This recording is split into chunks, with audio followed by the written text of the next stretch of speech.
Mga dapat tandaan at iwasan sa sakit na Ebola virus sa ating pag-uusapan kasama si infectious disease expert Dr. Ron Jean Solante. Dr. Solante, magandang tanghali po. Yes, magandang tanghali rin.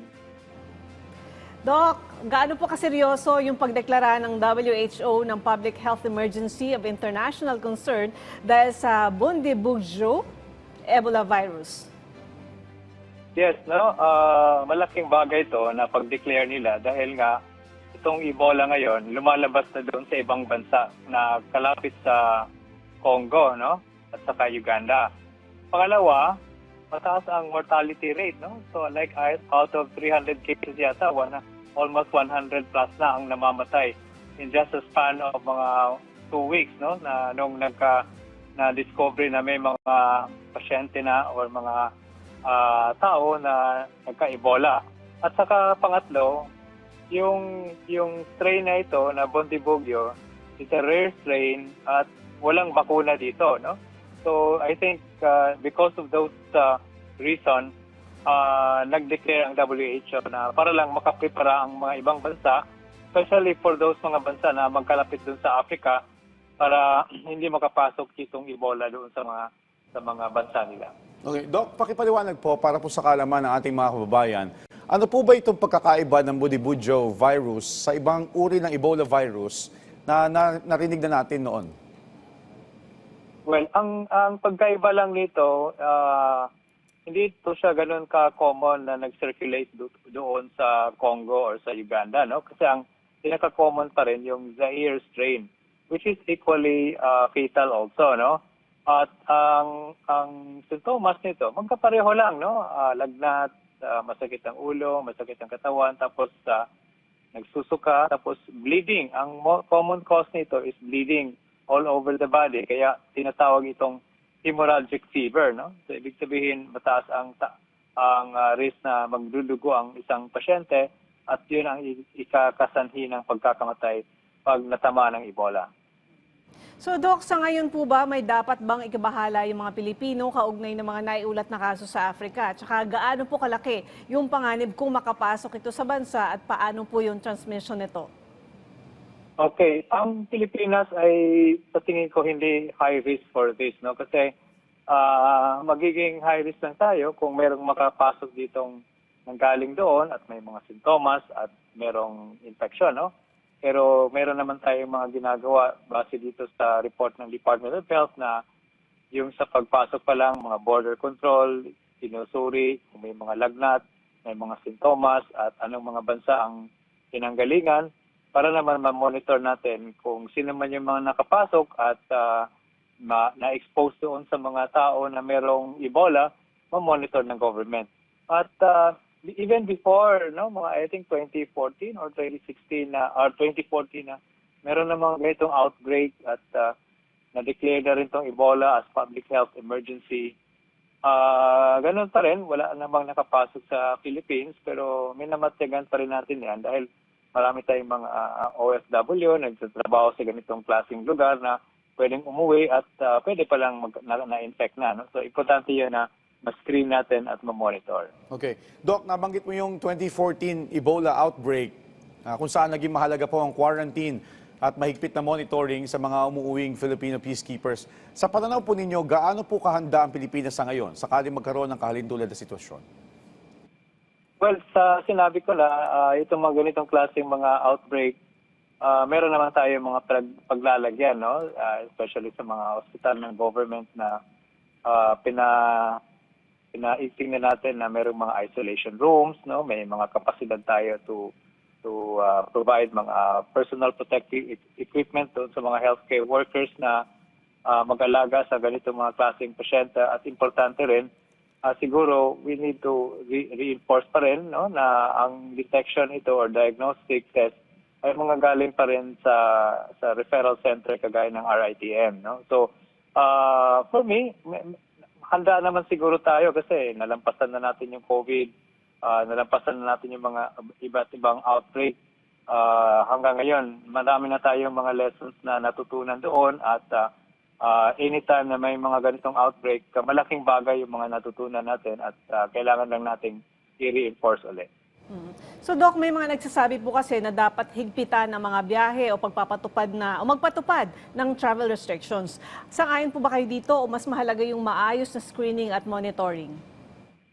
Well, tama ka dyan, no?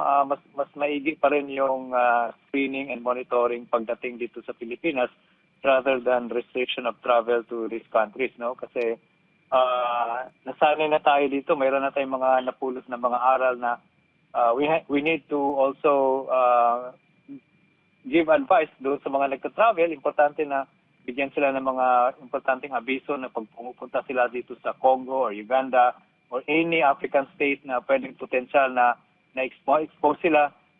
They'll just have to monitor themselves para at least kung babalik man sila ng Pilipinas, may mga sintomas, they have to inform us, they will be screened, at they will be put into a quarantine facility. Okay. Doc, ano po ang mahalagang papel ngayon ng mga ospital, airport authorities at mga health workers pagdating po sa pagpigil ng posibleng pagpasok ng virus dito sa ating bansa? Well, malaking bagay yan. Kasi pag dinideclare ng WHO na public health emergency, automatic yan sa government, hospital. Piniprepare din natin, no? Mayroon tayong mga inventory of beds, no? Inventory of the personal protective equipment, at saka yung mga gamot at mga suero, dextrose, para naman in any event, kung meron mang makapasok, maging ready tayo. So Doc, bukod dito sa Ebola, no, meron din pong antivirus, Nipah virus. So ano po sa tingin ninyo yung aral mula sa COVID-19 pandemic na maaaring magamit ng Pilipinas sa paghahanda laban sa mga bagong nakakahawang sakit tulad nga nito? Tsaka gaano po kahalaga yung maagang detection, contact tracing at isolation sa pagkontrol ng isang high-risk virus tulad nito? Okay, unang-una dyan, dapat merong magandang coordination, no, within our healthcare system in terms of awareness, ano itong mga sakit na to, no? Coordination with the community, with the local government in terms of information drive, ano itong mga sakit, para hindi naman tayo magpapanig. Pangalawa, dapat meron tayong capacity to do testing, no? Sa mga ganitong klaseng infection. So meron tayong mga referral laboratories kagaya ng RITM that are also prepared to do the test. Halimbawa, kung meron may mga Pilipino na may mga sintomas compatible with any of these mga viral infections or infectious disease. At tapos pangatlo, no, yung infection control sa mga health facilities. Importante yan. At of course, yung pinaka-basic natin ng mga risk communication sa mga community. Mag-ingat, magsuot ng face mask, maghugas ng kamay, no? Magiging healthy sa katawan para naman hindi makakuha ng infection. So, Doc, ano po yung dapat malaman or bantayan ng ating mga kababayan na nandoon sa African countries? Siyempre, may mga kamag-anak sila dito, baka nag-aalala sila, lalo na yung mga peacekeepers na uuwi naman sila anytime o yung mga OFWs din na nandoon po. Well, importante pa rin sa kanila na alam nila yung mga sintomas, no, sa ganitong klaseng sakit. Kasi alam mo, nung unang pumutok itong bagong outbreak ngayon, kadalasan, ang akala lang nila, ordinaryong infectious disease lang, no? Pero nung mga several days na, maraming namamatay, sunod-sunod, at saka sa isang community, doon na sila naghinala na baka Ebola talaga to. At doon pa lang nagpa-test at tinitest ng Ebola. So merong ibig sabihin, medyo late na, no? So ngayon, na-detect na at meron ng alarma ang WHO, so dapat sila rin, they will be advised na pag may mga exposure, they should go to the health facility in Masuri. Okay. Doc, I guess kailangan natin linawin din at pakipaliwanag po. Ano po yung mga sintomas na dapat bantayan? Okay, so ang Ebola ay nakahana yan doon sa grupo ng hemorrhagic fever, no? O viral fever.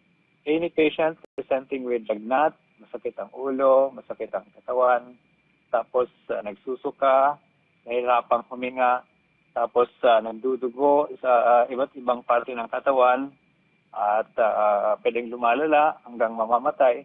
Those are the manifestations of hemorrhagic fever. Okay. At bilang isang infectious disease expert, mensahe o paalala nyo na lang po sa mga Pilipino upang manatiling kalmado pero alerto sa ganitong uri ng health emergency. Go ahead, Doc.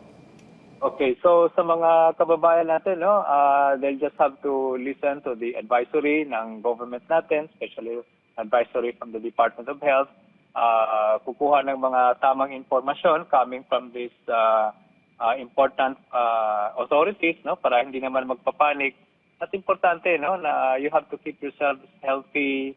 Kung nandun kayo sa mga ganitong lugar, always observe yung proper health etiquette, magsuot ng face mask, maghugas ng kamay, at kung may mga sintomas kayo na nandun kayo sa mga bansang ito, magpasuri at magpagamot kaagad. Alright, maraming salamat po sa inyong oras. Infectious disease expert, Dr. Ron Jean Solante. Thank you, sir.